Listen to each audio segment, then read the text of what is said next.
आप सभी लोग जानते हैं कि 17 अक्टूबर 2024 यानी गुरुवार के दिन पूर्णिमा तिथि पड़ रही है दोस्तों। और यह वह गुरुवार है जो अश्विन महीने में पड़ने वाला सबसे बड़ा पूर्णिमा तिथि है, क्योंकि यह अश्विन महीने में पड़ रहा है। तो दोस्तों इस गुरुवार के दिन आपको यह उपाय अवश्य ही करना चाहिए। और दोस्तों आप सभी लोग जानते हो, गुरुवार पूर्णिमा तिथि का अगर सबसे बड़ा कोई उपाय है तो वह एक छुटकी काला तिल वाला उपाय है। तो दोस्तों इस गुरुवार पूर्णिमा तिथि के दिन आप लोगों को इस एक छुटकी काला तिल वाला उपाय को जरूर करना है। बहुत सारे लोग होंगे जिन लोगों ने इस उपाय को ना किया हो, मतलब पूरा साल निकल गया, उन्होंने किसी भी दिन इस एक छुटकी काला तिल वाला उपाय को ना किया हो। पर दोस्तों आपके पास एक आखिरी मौका बचा हुआ है जो कि 17 अक्टूबर के दिन है। तो इस दिन आप लोगों को इस वाले उपाय को जरूर कर लेना है। भले ही आपने पूरे साल भर इस उपाय को ना किया हो, पर अगर आपने इस अश्विन महीने की गुरुवार पूर्णिमा तिथि के दिन अगर इस वाले उपाय को कर लिया तो आपको इस उपाय को करने का वह फल मिलेगा जिसकी आपने कभी कल्पना भी नहीं करी होगी।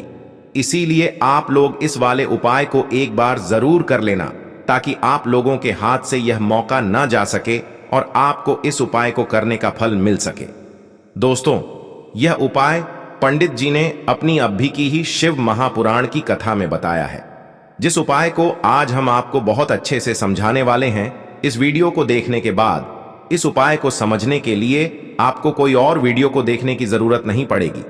तो चलिए दोस्तों उपाय को शुरू करते हैं। देखिए यह इस अश्विन महीने के गुरुवार पूर्णिमा तिथि के दिन यह इतना खास होता है, इतना महत्वपूर्ण होता है। देखा गया है कभी कभी बड़े बड़े पूजा पाठ अनुष्ठान से जो मनोकामना पूर्ण नहीं होते, वह अश्विन महीने के दिन एक छोटे से उपाय करने से ही आपकी मनोकामना पूर्ण हो जाती है। और बहुत सारे लोगों ने इस उपाय को किया भी है और उनको इस उपाय को करने का फल भी जरूर मिला है। अगर आप लोग भी इस उपाय को करना चाहते हैं तो आप इस उपाय को पहले अच्छे से समझ लेना, सुन लेना, उसके बाद करना। आपको इस उपाय का फल जरूर मिलेगा। और इस उपाय को कर लेने से आपके घर में चाहे किसी भी प्रकार की दुख और समस्या क्यों ना चल रही हो, आपको उसका कारण भी नहीं पता है कि भाई यह समस्या किस कारण से चल रही है, उसका कुछ भी कारण हो सकता है, जैसे पितृदोष हो सकता है या किसी भी तरह का मंगल दोष भी हो सकता है। तो इस दिन आप लोगों को एक छुटकी काला तिल वाला उपाय कर लेना है। यह एक ऐसा उपाय है जिस उपाय को अगर किसी विशेष दिन पर किया जाए तो भाई उस विशेष दिन का जो है वह तो हमें मिलता ही मिलता है, पर हमने उस दिन पर इस एक छुटकी काला तिल वाला उपाय को किया है तो हमें उससे भी बड़ा फल मिलता है और फल बहुत जल्दी मिलता है, क्योंकि आप इस उपाय को बहुत ही बड़े और विशेष दिन पर कर रहे हो। तो चलिए अब उपाय के बारे में बात करते हैं, लेकिन उससे पहले आप लोगों को यह जानना आवश्यक है कि आखिर यह उपाय किस समय करना है, किसको करना है और कैसे करना है। तो चलिए हम आगे आपको वीडियो में एक एक करके बता देते हैं। लेकिन उससे पहले अगर आप लोग हमारे चैनल पर नए हैं तो हमारे चैनल को सब्सक्राइब कर लेना और इस वीडियो को लाइक करके कमेंट बॉक्स ओम नमः शिवाय जरूर टाइप कर देना। तो दोस्तों इस एक छुटकी काला तिल वाला उपाय को हमें इस गुरुवार पूर्णिमा तिथि के दिन कैसे करना है, किसको करना है, किस समय करना है और कहां पर करना है, ये सारे सवालों के जवाब आपको इस वीडियो में मिल जाएंगे। और जो ये वीडियो देखेगा भाई उसको एक छुटकी काला तिल वाला उपाय जरूर करना चाहिए, क्योंकि इस दिन काला तिल का भी बहुत ही बड़ा और विशेष महत्व होता है। और जब बात आ जाए एक छुटकी काला तिल वाला उपाय की, तो यह सोने पे सुहागा वाली बात हो जाती है और यह एक बहुत ही बड़ा उपाय हो जाता है इस गुरुवार पूर्णिमा तिथि का। तो अब दोस्तों इस एक छुटकी काला तिल वाला उपाय को आखिर करना किसको है, सबसे पहले हम लोग वह बात जान लेते हैं। तो देखो घर की जो बड़ी माताएं बहनें होती हैं, उन माताओं बहनों में से कोई भी एक बड़ी माता बहन इस वाले उपाय को कर सकती है। और दोस्तों अगर आप चाहें तो अपने घर में से सभी सदस्यों को भी इस उपाय को करवा सकते हैं। अगर किसी व्यक्ति की खुद की कोई मनोकामना है, खुद की कोई दुख और परेशानी है जो कि वह अपने लिए ही करना चाहता है इस वाले उपाय को, तो वह खुद अपने लिए भी कर सकता है। बाकी अगर कोई घर में से ऐसा है जो कि अपने पूरे घर परिवार की सुख और शांति के लिए यह वाला उपाय करना चाहता है, तो भाई वह भी कर सकता है, उसमें भी कोई दिक्कत वाली बात नहीं है। कहने का मतलब यह है कि इस उपाय को हर एक सदस्य भी कर सकता है और पूरे घर परिवार के सदस्य के लिए घर की बड़ी माताओं बहनों में से कोई एक माता बहन भी कर सकती है। माताएं बहनें अगर घर में उपस्थित ना हो या वह यह वाला उपाय ना कर पा रही हो तो फिर घर का कोई बड़ा सदस्य भी इस एक चुटकी काला तिल वाला उपाय को कर सकता है, चाहे फिर वह पुरुष ही क्यों ना हो। उसमें कोई भी दिक्कत वाली बात नहीं है। उसके बाद में दोस्तों जो अगला प्रश्न निकल कर आता है वह यह आता है इस उपाय को लेकर कि आखिर इस उपाय को हमें किस समय करना है, सुबह के समय करना है कि शाम के समय करना है। तो देखो, इस वाले उपाय को आप लोग सुबह के समय भी कर सकते हो और शाम के समय प्रदोष काल में भी कर सकते हो। अब अगर आप पूछो कि भाई साहब सबसे उत्तम समय कौन सा रहेगा इस एक छुटकी काला तिल वाला उपाय को करने का, तो हम आपसे बस यही कहेंगे कि इस उपाय को आप सुबह के समय करेंगे तो ज्यादा बेहतर होगा। बाकी अगर शाम के समय भी करेंगे तो भी अच्छा होगा, उसमें कोई भी दिक्कत वाली बात नहीं है।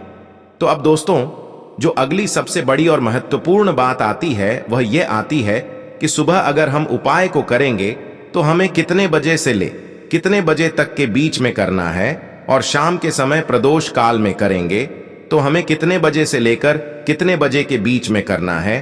तो देखो, सुबह जितनी जल्दी हो सके आप उपाय को करने की कोशिश करना। बाकी अगर किसी कारणवश लेट भी हो जाओ, थोड़ी देर भी हो जाए, तो 10 या 11 बजे तक भी आप उपाय कर लेना, पर 12 बजे से ज्यादा देरी ना हो, ठीक है? इस बात का ध्यान रखना। उसके बाद में दोस्तों अगर शाम के समय प्रदोष काल की बात करें, प्रदोष काल का जो समय है होता है वह शाम के 6 बजे से शुरू हो जाता है। मतलब शाम के 6 बजे से लेकर 7 बजे के बीच का जो समय होता है यह समय प्रदोष काल का समय होता है। इस उपाय को 7 या 8 बजे के बीच में भी कर सकते हो। मतलब शाम के 6 बजे से रात 8 बजे के बीच में आप कभी भी इस वाले उपाय को कर सकते हो, उसमें कोई भी दिक्कत वाली बात नहीं है। परंतु गुरुवार पूर्णिमा तिथि के दिन कोशिश करना कि समय के अंतर्गत ही कर लो। किसी कारणवश ना कर पाओ तो थोड़ा देरी से भी कर सकते हो, आपको उपाय का फल जरूर मिलेगा। तो जो लोग अपनी मनोकामना पूरी करना चाहते हैं वो भी इस उपाय को करें, और जो लोग धनवान बनना चाहते हैं, जो चाहते हैं कि धन आता रहे, धन बढ़ता रहे, उन्हें तो विशेषकर ये उपाय करना है। अच्छा, जो लोग कर्जे को लेकर परेशान हैं, कर्जा जिनके सर पे है या चाहते हैं कि कभी कर्जा सर पे ना हो, एक रुप किसी से उधार ना लेना पड़े, जैसे घर में धन की वर्षा हो रही है, होती रहे दिन पर दिन, धन बढ़ता रहे, पैसा बढ़ता रहे, उन लोगों को भी इस दिन गौ माता से जुड़े हुए उपाय जरूर करने चाहिए। देखिए, वैसे तो हमें हमेशा ही गौ माता की सेवा करनी चाहिए, इनको अपने घर की सबसे पहली रोटी खिलानी चाहिए। लेकिन मान लीजिए आप बहुत सारी चीजें हैं जो अपने जीवन में नहीं कर पाते हैं, कुछ ऐसी चीजें जो व्यक्ति समय के चलते नहीं कर पाता है ना? तो देखिए, यह जो स्नान और दान की पूर्णिमा होती है, अगर आप महीने में इस दिन भी एक उपाय कर लेते हैं ना, सिर्फ एक उपाय भी आप कर लेते हैं, विशेषकर गौ माता से जुड़ा हुआ, तो अलग से आपको कुछ करने की जरूरत नहीं पड़ती है। जो लोग इस उपाय को करते हैं, जो हम आपको वीडियो में बताने वाले हैं, उनके घर में कभी धन की कमी नहीं आती है, हमेशा धन की वर्षा होती है, मां लक्ष्मी का ऐसे घर में वास होता है। तो चलिए बात कर लेते हैं। सबसे पहला, कौन सा वो उपाय है जो आपको स्नान और दान की पूर्णिमा पर करना है, यानी कि 17 अक्टूबर को करना है। अब देखिए, गंगा जल आप सभी जानते हैं कि कितना पवित्र होता है, कितना चमत्कारी होता है। अब सबसे पहले जो उपाय आपको बताने जा रहे हैं यह गंगा जल से जुड़ा हुआ ही उपाय है, क्योंकि पहले ही जब आप इस उपाय को कर लेंगे तो आपका जो भी उपाय है, जब आप बाद में उपाय करेंगे ना, पहले गंगा जल का करेंगे और बाद में आपको गौ माता से जुड़ा हुआ उपाय करना है। उपाय तुरंत सफल होगा, आपके घर से सारी चीजें बाहर हो जाती है जो भी आपके घर में नहीं होनी चाहिए, जैसे कि नजर दोष है, किसी ने कुछ करा दिया है ना। बहुत सारे लोग हैं जो नहीं चाहते कि आप अपने जीवन में आगे बढ़ें, धन आपको मिले, पैसा मिले, आपका मान सम्मान हो, है ना? तो देखिए आपको करना क्या है, क्योंकि इस दिन स्नान का बहुत महत्व होता है। 18 तारीख से कार्तिक का महीना भी शुरू हो रहा है, जो कि स्नान के लिए, दीपदान के लिए, श्री हरि विष्णु की पूजा के लिए, मां तुलसी की पूजा के लिए सबसे उत्तम महीना होता है। इसीलिए यह जो 17 तारीख को स्नान और दान की पूर्णिमा है, यह बहुत बड़ी पूर्णिमा है, क्योंकि ऐसा समझ लीजिए, इस पूर्णिमा पर जो व्यक्ति इस उपाय को करता है, भाग्य में लिखे हुए दुख भी मिट जाते हैं, सुख में बदल जाते हैं। तो करना क्या है, थोड़ा सा गंगा जल लेना है, एक चुटकी लेना है, काला तिल जो कि श्री हरि विष्णु से ही जुड़ा हुआ है।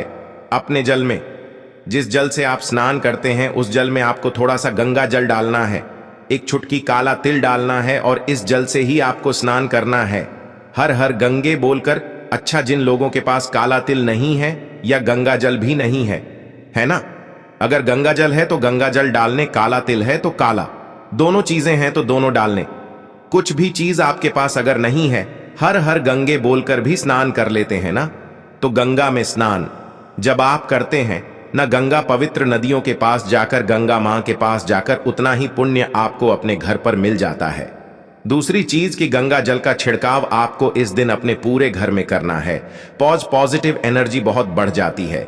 जितनी भी बुरी शक्तियां हैं, नकारात्मक ऊर्जा है, नजर दोष है, किया कराया है, सब आपके घर से बाहर हो जाता है।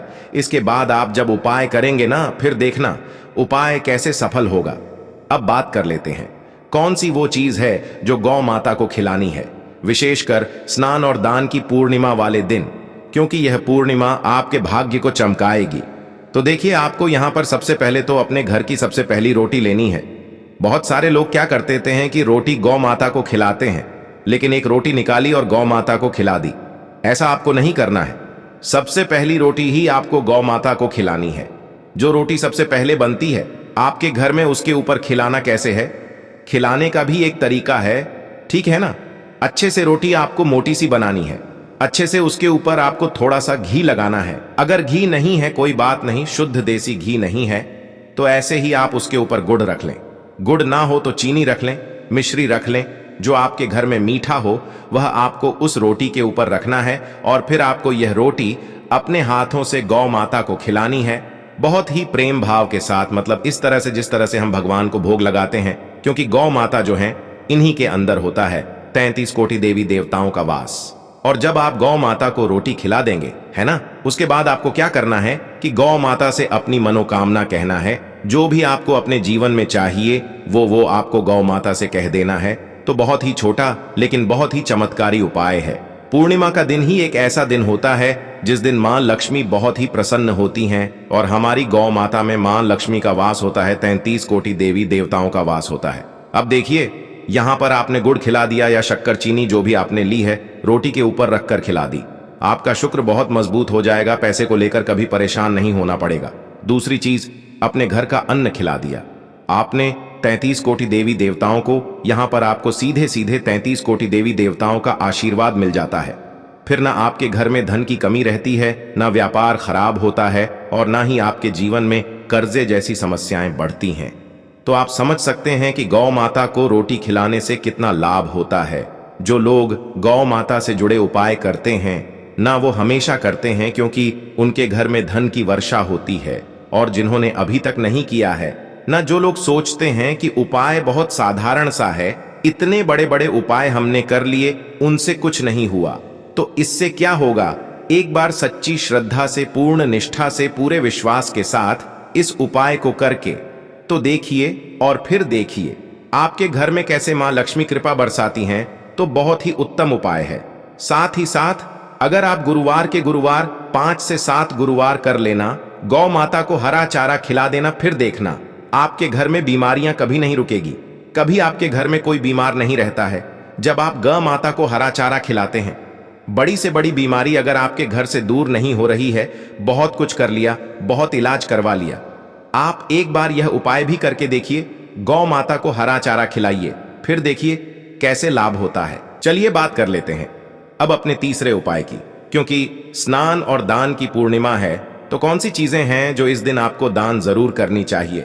सबसे पहले तो आता है काला तिल, क्योंकि साल 2024 चल रहा है, जो कि शनि का साल है। और काला तिल किससे जुड़ा है? शनि देव से। और किससे जुड़ा है? श्री हरि विष्णु से, ठीक है ना। और काला तिल जब भी आप दान करते हैं या इसके उपाय करते हैं, तो आपके पितृ भी आपसे प्रसन्न होते हैं। तो इस दिन काले तिल का दान करें, ज्यादा ना तो थोड़ा दान कर दें, है ना, 20 का। जितना आप करना चाहे उतने रुपए के काले तिल लें और इस दिन दान करें।